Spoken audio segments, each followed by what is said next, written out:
ਬਿਸਮਿਲ੍ਲਾਹਿਰ ਰਹਿਮਾਨਿਰ ਰਹੀਮ। ਸੱਜਣੋ ਤੇ ਮਿੱਤਰੋ, ਪੰਜਾਬ ਹਾਊਸ ਨੂੰ ਅਸੀਂ ਪੰਜਾਬੀ ਰਹਿਤਲ ਅਤੇ ਕਲਚਰ ਦਾ ਅਜਿਹਾ ਮਰਕਜ਼ ਬਣਾਉਣ ਦੀ ਕੋਸ਼ਿਸ਼ ਕੀਤੀ ਹੈ ਜਿੱਥੇ ਅਦਬੀ, ਇਲਮੀ ਅਤੇ ਖੋਜ ਫਰਕ ਦੇ ਖੇਤਰ ਵਿੱਚ ਕੰਮ ਕਰਨ ਵਾਲੇ ਸੂਝਵਾਨ ਦੀ ਫਿਕਰ ਤੋਂ ਫਾਇਦਾ ਚੁੱਕਿਆ ਜਾਏ।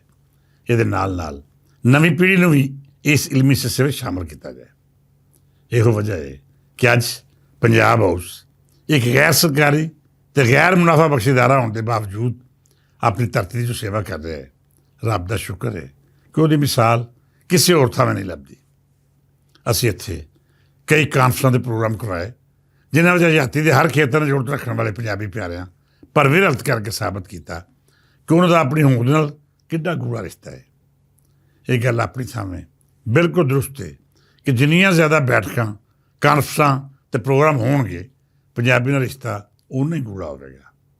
ਪਰ ਇਸ ਦੇ ਬਾਵਜੂਦ ਜਿਸ ਤਰ੍ਹਾਂ ਇਹਨਾਂ ਕਾਨਫਰੰਸ ਨੂੰ ਕਾਰੋਬਾਰ ਬਣਾ ਲਿਆ ਗਿਆ ਹੈ ਜਾਂ ਫਿਰ ਆਪਣੀ ਜ਼ਾਤੀ ਸ਼ੋਹਰਤ ਦਾ ਇਸ਼ਤਿਹਾਰ ਬਣਾਉਣ ਦੀ ਕੋਸ਼ਿਸ਼ ਕੀਤੀ ਗਈ ਹੈ, ਉਹ ਕੋਈ ਚੰਗਾ ਗੱਲ ਨਹੀਂ ਔਰ ਇੰਤਹਾਈ ਅਫਸੋਸਨਾਕ ਅਮਲ ਹੈ। ਕਈ ਅਜਿਹੇ ਕਿਰਦਾਰ ਨੇ ਜਿਹੜੇ ਬਜ਼ਾਹਰ ਅਤੇ ਪੰਜਾਬੀ ਬੋਲੀ ਅਤੇ ਰੀਤਾਂ ਦੇ ਨਾਮ ਲੈਵਾ ਨੇ, ਪਰ ਉਹਦੀ ਹਕੀਕਤ ਬਹੁਤ ਮੁਖਤਲਿਫ ਹੈ। ਕੁਝ ਅਜਿਹੇ ਨੇ ਜਿਹਨਾਂ ਦਾ ਪੰਜਾਬੀ ਨਾਲ ਕੋਈ ਰਿਸ਼ਤਾ ਨਹੀਂ, ਬਲਕਿ ਮੌਕਾ ਮਿਲੇ ਤਾਂ ਪੰਜਾਬ ਨੂੰ ਡੰਗ ਮਾਰਨ ਤੋਂ ਬਾਜ਼ ਨਹੀਂ ਆਉਂਦੇ। ਪਰ ਇਹਦੇ ਬਾਵਜੂਦ ਅਸੀਂ ਉਹਨਾਂ ਬਾਰੇ ਮੁਸਬਤ ਰਾਏ ਰੱਖਦੇ ਹਾਂ ਕਿ ਸ਼ਾਇਦ ਸਾਡੀ ਕਿਸੇ ਕਾਨਫਰੰਸ, ਬੈਠਕ ਜਾਂ ਇਕੱਠ ਦਾ ਹਿੱਸਾ ਬਣ ਕੇ ਉਹਨਾਂ ਦੇ ਅੰਦਰ ਦਾ ਬੁਗਜ਼ ਜਾਂ ਜ਼ਹਿਰ ਕੱਢ ਜਾਏ। ਪਰ ਹਾਲੇ ਤੀਕ ਤੇ ਮੈਨੂੰ ਮੀਆਂ ਮੁਹੰਮਦ ਬਖਸ਼ ਦਾ ਇਹੋ ਸ਼ੇਰ ਹੀ ਮਬਨੀ ਬਰ ਹਕੀਕਤ ਲੱਗਦਾ ਹੈ ਕਿ ਨੀਚਿਆਂ ਦੀ ਅਸ਼ਨਾਈ ਕੋਲੋਂ ਫੈਜ਼ ਕਿਸੇ ਨਹੀਂ ਪਾਇਆ, ਕਿੱਕਰ 'ਤੇ ਅੰਗੂਰ ਚਲਾਇਆ, ਹਰ ਗੁੱਛਾ ਜ਼ਮਾਇਆ। ਮੈਂ ਸਮਝਦਾ ਹਾਂ ਕਿ ਪੰਜਾਬੀ ਬੋਲੀ ਬੋਲਣ ਵਾਲਿਆਂ ਦਾ ਫਰਜ਼ ਹੈ ਕਿ ਉਹ ਆਪਣੇ ਕਲਚਰ ਨੂੰ ਹਰ ਲਿਹਾਜ਼ ਨਾਲ ਪ੍ਰਮੋਟ ਕਰਨ ਦੀ ਕੋਸ਼ਿਸ਼ ਕਰਨ। ਇਸ ਹਿੱਸੇ ਵਿੱਚ ਫੌਰੀ ਤੌਰ 'ਤੇ ਮੁਕੰਮਲ ਕਾਮਯਾਬੀਆਂ ਦੇ ਹਾਸਲ ਨਹੀਂ ਹੋਣਗੀਆਂ, ਕਿਉਂ ਜੇ ਪੈਂਡਾ ਲੰਮਾ ਹੈ, ਪਰ ਜਿੰਨਾ ਵੀ ਹਾਸਲ ਹੋ ਜਾਏ ਉਹ ਬਥੇਰਾ ਹੈ।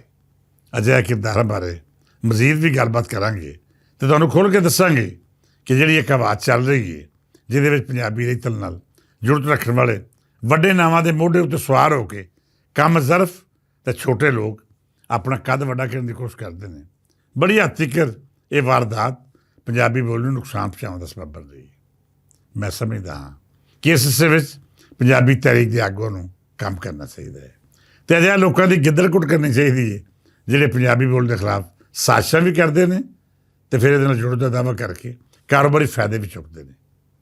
ਰਾਵੀ ਹੋਵੇ, ਚਨਾਹ, ਸਤਲੁਜ, ਜੇਹਲਮ ਜਾਂ ਸਿੰਧ, ਇਹ ਪੰਜਾਬ ਦੀ ਤਹਿਜ਼ੀਬ ਦੀਆਂ ਅਲਾਮਤਾਂ ਨੇ ਅਤੇ ਜੇ ਕੋਈ ਇਹਨਾਂ ਅਲਾਮਤਾਂ ਨੂੰ ਆਪਣੀ ਸਸਤੀ ਸ਼ੋਹਰਤ ਜਾਂ ਕਾਰੋਬਾਰੀ ਲੋੜਾਂ ਲਈ ਵਰਤੇ ਫਿਰ ਮਾੜੀ ਗੱਲ ਹੈ, ਕਿਉਂ ਜੇ ਇਹਨਾਂ ਅਲਾਮਤਾਂ ਨਾਲ ਮੁਹੱਬਤ ਤਾਂ ਹੋ ਸਕਦੀ ਹੈ, ਇਹਨੂੰ ਵਰਤ ਕੇ ਕਾਰੋਬਾਰ ਨਹੀਂ ਕੀਤਾ ਜਾ ਸਕਦਾ। ਬਹਰਹਾਲ ਗੱਲਾਂ ਵਧਾਉਂਦੇ ਹਾਂ ਅਤੇ ਆਪਣੀ ਇੱਕ ਸ਼ਾਨਦਾਰ ਕਾਨਫਰੰਸ ਹੋਣ ਵਾਲੇ ਇੱਕ ਮਿਸਾਲੀ ਸੈਸ਼ਨ ਉੱਤੇ ਝਾਤ ਪਾਉਣ ਦੀ ਕੋਸ਼ਿਸ਼ ਕਰਦੇ ਹਾਂ ਜਿਹਦੇ ਵਿੱਚ ਮੰਨੇ ਪ੍ਰਵੰਨੇ ਅਤੇ ਸਾਡੇ ਪੰਜਾਬੀ ਅਦਬੀ ਖੇਤਰ ਦੇ ਮਹਿਬੂਬ ਲਿਖਾਰੀ ਜ਼ਾਹਿਦ ਹਸਨ ਦੀ ਕਿਤਾਬ ਨਵੀਂ ਪੰਜਾਬੀ ਨਜ਼ਮ ਵਿੱਚ ਨਾਬਰੀ ਦੀ ਰੀਤ ਬਾਰੇ ਵਿਚਾਰ ਵਟਾਂਦਰਾ ਅਤੇ ਗੱਲਬਾਤ ਹੋਈ। ਜ਼ਾਹਿਦ ਹਸਨ ਹੋਰਾਂ ਨੂੰ ਮੈਂ 35 ਵਰ੍ਹਿਆਂ ਤੋਂ ਜਾਣਦਾ ਹਾਂ। ਰੱਬ ਦੇ ਇਸ ਬੰਦੇ ਨੇ ਅਦਬ ਨਾਲ ਅਜਿਹਾ ਰਿਸ਼ਤਾ ਕਾਇਮ ਕਰ ਰੱਖਿਆ ਹੈ ਜਿਵੇਂ ਇਹਦਾ ਦੁਨੀਆ ਵਿੱਚ ਆਉਣ ਦਾ ਮਕਸਦ ਹੀ ਪੜ੍ਹਨਾ ਅਤੇ ਲਿਖਣਾ ਹੋਵੇ। ਮੈਨੂੰ ਪੰਜਾਬੀ ਦੇ ਲਿਖਾਰੀਆਂ ਤੋਂ ਹਮੇਸ਼ਾ ਹੀ ਗਿਲਾ ਰਿਹਾ ਹੈ ਕਿ ਜਿਸ ਕਦਰ ਆਲਾ ਸ਼ਾਇਰੀ ਤਖਲੀਕ ਕੀਤੀ ਜਾਂਦੀ ਹੈ, ਉਹਨਾਂ ਨੇ ਨਸਰ ਦੇ ਖੇਤਰ ਵਿੱਚ ਓਡਾ ਉੱਚ ਪੱਧਰੀ ਕੰਮ ਨਹੀਂ ਕੀਤਾ। ਪਰ ਜਦੋਂ ਮੈਂ ਜ਼ਾਹਿਦ ਹਸਨ ਦੀਆਂ ਲਿਖਤਾਂ ਪੜ੍ਹਦਾ ਹਾਂ, ਮੈਨੂੰ ਆਪਣੇ ਗਿਲੇ ਦਾ ਜਵਾਬ ਬੜੇ ਹੀ ਮੁਸਬਤ ਅਤੇ ਸੋਹਣੇ ਢੰਗ ਵਿੱਚ ਮਿਲ ਜਾਂਦਾ ਹੈ, ਕਿਉਂ ਜੇ ਜ਼ਾਹਿਦ ਹਸਨ ਨੇ ਜਿਸ ਆਲਾ ਮਿਆਰ ਦੀ ਨਜ਼ਮ ਆਖੀ ਹੈ, ਓਡਾ ਹੀ ਸੋਹਣਾ ਨਾਵਲ ਵੀ ਲਿਖਿਆ ਹੈ। ਉਹਨੇ ਖੋਜ ਪਰਖ ਦੇ ਖੇਤਰ ਵਿੱਚ ਵੀ ਅਜਿਹਾ ਕੰਮ ਕੀਤਾ ਹੈ ਜਿਹਦੀ ਸਾਡੇ ਸਮਾਜ ਨੂੰ ਬੜੀ ਲੋੜ ਸੀ। ਜ਼ਾਹਿਦ ਹਸਨ ਦੀ ਇਹ ਕਿਤਾਬ ਆਪਣੀ ਮਿਸਾਲ ਆਪ ਹੈ। ਉਹਨੇ ਤਾਰੀਖੀ ਹਵਾਲੇ ਦੇ ਨਾਲ ਸਾਬਤ ਕੀਤਾ ਹੈ ਕਿ ਪੰਜਾਬੀ ਬੋਲੀ ਵਿੱਚ ਲਿਖੀ ਜਾਣ ਵਾਲੀ ਨਜ਼ਮ ਜਾਂ ਫਿਰ ਸਾਡੀ ਲੋਕ ਸ਼ਾਇਰੀ ਵਿੱਚ ਨਾਬਰੀ ਦੀ ਅਜਿਹੀ ਰੀਤ ਮੌਜੂਦ ਹੈ ਜਿਹੜੀ ਸ਼ਾਇਦ ਕਿਸੇ ਹੋਰ ਬੋਲੀ ਵਿੱਚ ਇਸ ਤਰ੍ਹਾਂ ਜਾਨਦਾਰ ਹੋ ਕੇ ਸਾਹਮਣੇ ਨਹੀਂ ਆਉਂਦੀ। ਜ਼ਾਹਿਦ ਹਸਨ ਨੇ ਉਹਨਾਂ ਤਾਰੀਖੀ ਮੁਗਾਲਤਿਆਂ ਨੂੰ ਵੀ ਦੂਰ ਕੀਤਾ ਜਿਹੜੇ ਸਦੀ ਦਰ ਸਦੀ ਪੰਜਾਬੀਆਂ ਦੇ ਖਿਲਾਫ ਪ੍ਰਾਪੇਗੰਡਾ ਦਾ ਰੂਪ ਧਾਰ ਕੇ ਤਾਰੀਖੀ ਹਕੀਕਤਾਂ ਉੱਤੇ ਗਾਲਬ ਆ ਗਿਆ। ਇਹ ਤਾਸਰ ਕਿ ਪੰਜਾਬੀਆਂ ਕਦੇ ਮੁਜ਼ਾਮਤ ਨਹੀਂ ਕੀਤੀ, ਪੰਜਾਬੀ ਹਮੇਸ਼ਾ ਹਮਲਾਵਰਾਂ ਨਾਲ ਹੱਥ ਮਿਲਾ ਲੈਂਦੇ ਸਨ ਜਾਂ ਫਿਰ ਪੰਜਾਬੀ ਸ਼ੇਰ ਆਖਣ ਵਾਲਿਆਂ ਆਕਮਾਂ ਦੀ ਤਾਰੀਫਾਂ ਕੀਤੀਆਂ ਅਤੇ ਕਸੀਦੇ ਲਿਖੇ। ਇਹ ਸਾਰੇ ਝੂਠੇ ਪ੍ਰਾਪੇਗੰਡੇ ਨੂੰ ਜ਼ਾਹਿਦ ਹਸਨ ਦੀ ਇਹ ਕਿਤਾਬ ਲਾਂਭੇ ਰੱਖ ਕੇ ਉਹ ਹਕੀਕਤ ਬਹਾਉਂਦੀ ਹੈ ਜਿਹੜੀ ਸਾਡੇ ਆਮ ਪੰਜਾਬੀ ਤੋਂ ਉਹਲੇ ਰੱਖੀ ਗਈ ਉਹ ਪ੍ਰਾਪੇਗੰਡਾ ਜਿਹਨੂੰ ਦੁਨੀਆ ਦੇ ਸਾਹਮਣੇ ਰੱਖ ਕੇ ਇਹ ਸਾਬਤ ਕਰਨ ਦੀ ਕੋਸ਼ਿਸ਼ ਕੀਤੀ ਗਈ ਕਿ ਪੰਜਾਬੀ ਤਾਂ ਬੁਜ਼ਦਿਲ ਕੌਮ ਹੈ। ਜ਼ਾਹਿਦ ਹਸਨ ਨੇ ਦਿਨ ਰਾਤ ਇੱਕ ਕਰਕੇ ਇਹ ਮੁਸੱਵਦਾ ਸਾਹਮਣੇ ਲਿਆਂਦਾ ਹੈ ਜਿਹੜਾ ਹਰ ਪੰਜਾਬੀ ਨੂੰ ਪੜ੍ਹਨਾ ਵਾਜਬ ਹੈ। ਤੁਸੀਂ ਇਹ ਕਿਤਾਬ ਪੜ੍ਹ ਲਵੋ ਅਤੇ ਉਸ ਮਗਰੋਂ ਬੜੇ ਮਾਣ ਅਤੇ ਫਖਰ ਨਾਲ ਸਿਰ ਚੁੱਕ ਕੇ ਆਖ ਸਕੋਗੇ ਕਿ ਅਸੀਂ ਪੰਜਾਬੀਆਂ ਤਾਰੀਖ ਦੇ ਹਰ ਮੋੜ ਉੱਤੇ ਮੁਜ਼ਾਮਤ ਦਾ ਅਜਿਹਾ ਸਬਕ ਦਿੱਤਾ ਹੈ ਜਿਹੜਾ ਇਸ ਖਿੱਤੇ ਦੀ ਕਿਸੇ ਵੀ ਦੂਜੀ ਕੌਮ ਦੇ ਪਿਛੋਕੜ ਦਾ ਹਿੱਸਾ ਨਹੀਂ। ਤੁਹਾਨੂੰ ਜ਼ਾਹਿਦ ਹਸਨ ਦੀ ਖੋਜ ਪੜ੍ਹ ਕੇ ਆਹ ਮਹਿਸੂਸ ਹੋਵੇਗਾ ਕਿ ਦੇਸ਼ ਪੰਜਾਬ ਵਿੱਚ ਵਸਣ ਵਾਲਿਆਂ ਦੇ ਸ਼ਿਮਲੇ ਹਮੇਸ਼ਾ ਉੱਚੇ ਰਹੇ ਨੇ। ਇਹਨਾਂ ਨੇ ਆਜ਼ਾਦੀ ਦੀਆਂ ਜੰਗਾਂ ਲੜੀਆਂ ਅਤੇ ਹਮਲਾਵਰਾਂ ਨੂੰ ਹਮੇਸ਼ਾ ਲਲਕਾਰ ਕੇ ਆਪਣੀ ਬਹਾਦਰੀ ਦੀ ਕਸੱਟੀ ਉੱਤੇ ਆਪਣੇ ਪ੍ਰਾਣ ਪਰਖੇ। ਜ਼ਿੰਦਗੀ ਰਹੀ ਜਾਂ ਨਹੀਂ, ਅਣਖ ਦਾ ਸੌਦਾ ਨਹੀਂ ਹੋਣ ਦਿੱਤਾ। ਪੂਰੇ ਦਾ ਪੂਰਾ ਟੱਬਰ ਕੁਰਬਾਨ ਕਰ ਦਿੱਤਾ, ਪਰ ਦੇਸ਼ ਦੀ ਸ਼ਾਨ ਦਾ ਸ਼ਿਮਲਾ ਨੀਵਾਂ ਨਹੀਂ ਹੋਣ ਦਿੱਤਾ। ਮੈਂ ਜ਼ਾਹਿਦ ਹਸਨ ਨੂੰ ਇਸ ਸ਼ਾਨਦਾਰ ਖੋਜ ਪਰਖ ਦੇ ਕੰਮ ਉੱਤੇ ਭਰਵੀਂ ਮੁਬਾਰਕਬਾਦ ਦਿੰਦਾ ਹਾਂ। ਇਹਦੇ ਨਾਲ ਨਾਲ ਪੰਜਾਬੀ ਖੋਜਕਾਰਾਂ ਨੂੰ ਵੀ ਅਰਜ਼ ਕਰਾਂਗਾ ਕਿ ਤੁਸੀਂ ਉਹਨਾਂ ਮੌਜ਼ੂਆਤ ਉੱਤੇ ਕੰਮ ਕਰੋ ਜਿਹੜੇ ਇੱਕ ਪਾਸੇ ਤਾਂ ਤਾਰੀਖ ਦਾ ਵੱਡਾ ਹਵਾਲਾ ਬਣ ਅਤੇ ਦੂਜੇ ਪਾਸੇ ਉਹਨਾਂ ਮੁਗਾਲਤਿਆਂ ਨੂੰ ਦੂਰ ਕਰਨ ਜਿਹੜੇ ਪੰਜਾਬ ਦੀ ਧਰਤੀ ਨਾਲ ਜੋੜ ਕੇ ਇਹਨੂੰ ਕਮਤਰ ਲੋਕਾਂ ਦਾ ਦੇਸ਼ ਵਿਖਾਉਣ ਦੀ ਜ਼ਹਿਰੀਲੀ ਸਾਜ਼ਿਸ਼ ਦਾ ਹਿੱਸਾ ਬਣਾਇਆ ਗਿਆ ਹੈ।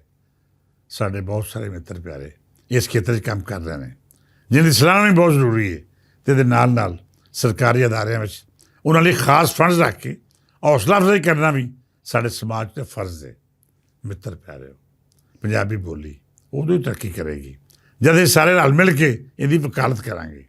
ਪੰਜਾਬੀ ਤਹਿਰੀਕ ਦੇ ਨਾਲ ਮੋਢਾ ਲਾ ਕੇ ਹਰ ਉਸ ਫੋਰਮ ਉੱਤੇ ਆਪਣਾ ਮੁਕੱਦਮਾ ਲੜਾਂਗੇ ਜਿੱਥੇ ਸਾਡੀ ਬੋਲੀ, ਕਲਚਰ ਅਤੇ ਰਹਿਤਲ ਦੇ ਖਿਲਾਫ ਜ਼ਹਿਰੀਲਾ ਪ੍ਰਾਪੇਗੰਡਾ ਹੁੰਦਾ ਹੈ। ਮੈਂ ਆਪਣੇ ਸਭੇ ਤਹਿਰੀਕੀ ਭਰਾਵਾਂ ਨੂੰ ਅਰਜ਼ ਕਰਾਂਗਾ ਕਿ ਜਿਵੇਂ ਤੁਸੀਂ ਪੰਜਾਬੀ ਬੋਲੀ ਦਾ ਮੁਕੱਦਮਾ ਲੜਨ ਲਈ ਮੈਦਾਨੇ ਅਮਲ 'ਚ ਆਏ, ਜਿਸ ਤਰ੍ਹਾਂ ਤੁਹਾਡੀਆਂ ਕੋਸ਼ਿਸ਼ਾਂ ਨੇ ਪੰਜਾਬੀ ਬੋਲੀ ਨੂੰ ਤਸਲੀਮ ਕਰਨ ਉੱਤੇ ਮਜਬੂਰ ਕੀਤਾ, ਇਹਦੇ ਦੁਸ਼ਮਣਾਂ ਨੂੰ ਵੀ ਇਹਦੀ ਅਹਿਮੀਅਤ ਅਤੇ ਲੋੜ ਬਾਰੇ ਆਗਾਹੀ ਦਿੱਤੀ।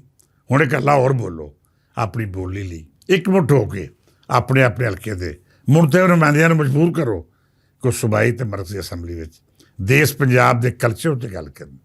ਜਿਹੜੇ ਪੰਜਾਬੀ ਨੇ ਉਹ ਆਪਣੇ ਹਲਕੇ ਦੀ ਨੁਮਾਇੰਦਗੀ ਕਰਦੇ ਹੋਇਆਂ ਆਪਣੀ ਬੋਲੀ ਵਿੱਚ ਤਕਰੀਰਾਂ ਕਰਨ।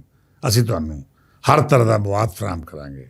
ਪੰਜਾਬ ਅਤੇ ਪੰਜਾਬੀ ਦੇ ਮੁਕੱਦਮੇ ਦੇ ਹਵਾਲੇ ਨਾਲ ਦਲੀਲਾਂ ਅਤੇ ਤਾਰੀਖੀ ਦਸਤਾਵੇਜ਼ਾਤ ਵੀ ਪੇਸ਼ ਕਰਾਂਗੇ। ਤੁਹਾਡਾ ਫਰਜ਼ ਹੈ ਕਿ ਤੁਸੀਂ ਕੌਮੀ ਫੋਰਮ ਉੱਤੇ ਸਾਡੇ ਹੱਕਾਂ ਦੀ ਜੰਗ ਲੜੋ, ਸਾਡੇ ਹੱਕਾਂ ਲਈ ਆਵਾਜ਼ ਚੁੱਕੋ ਅਤੇ ਜਿਹੜੀਆਂ ਜ਼ਿਆਦਤੀਆਂ ਅਤੇ ਜ਼ੁਲਮ ਪੰਜਾਬ ਦੀ ਧਰਤੀ ਦੇ ਲੋਕਾਂ ਨਾਲ ਮੁਸਲਸਲ ਕੀਤੇ ਜਾ ਰਹੇ ਨੇ ਉਹਨਾਂ ਦੇ ਖਾਤਮੇ ਲਈ ਪੂਰੀ ਇਮਾਨਦਾਰੀ ਨਾਲ ਖਲੋ ਜਾਓ। ਅੱਜ ਲਈ ਇੰਨਾ ਹੀ। ਇਸ ਦੁਆ ਨਾਲ ਇਜਾਜ਼ਤ ਦਿਓ ਕਿ ਰੱਬ ਸੱਚਾ ਮੇਰੇ ਦੇਸ਼ ਪੰਜਾਬ ਦਾ ਮੁਕੱਦਮਾ ਲੜਨ ਵਾਲੇ ਹਰ ਉਸ ਵਕੀਲ ਦੀ ਹਿਫਾਜ਼ਤ ਬਣਾਏ ਜਿਹੜਾ ਜ਼ਾਹਿਦ ਹਸਨ ਵਾਂਗੂ ਤਾਰੀਖੀ ਮੁਗਾਲਤੇ ਦੂਰ ਕਰ ਰਿਹਾ ਹੈ, ਅਤੇ ਹਰ ਉਸ ਬਦਬਖਤ ਨੂੰ ਗਾਰਤ ਕਰੇ ਜਿਹੜਾ ਲਾਹਨਤੀ ਮੇਰੇ ਦੇਸ਼ ਦੀ ਬੋਲੀ ਅਤੇ ਇਹਦੇ ਕਲਚਰ ਦਾ ਨਾਂ ਲੈ ਕੇ ਆਪਣੇ ਮਫਾਦਾਂ ਲਈ ਵਰਤ ਰਿਹਾ ਹੈ। ਅੱਜ ਲਈ ਇੰਨਾ ਹੀ। ਕੱਲ੍ਹ ਫੇਰ ਮਿਲਾਂਗੇ। ਇਜਾਜ਼ਤ ਦਿਓ। ਰੱਬ ਰਾਖਾ।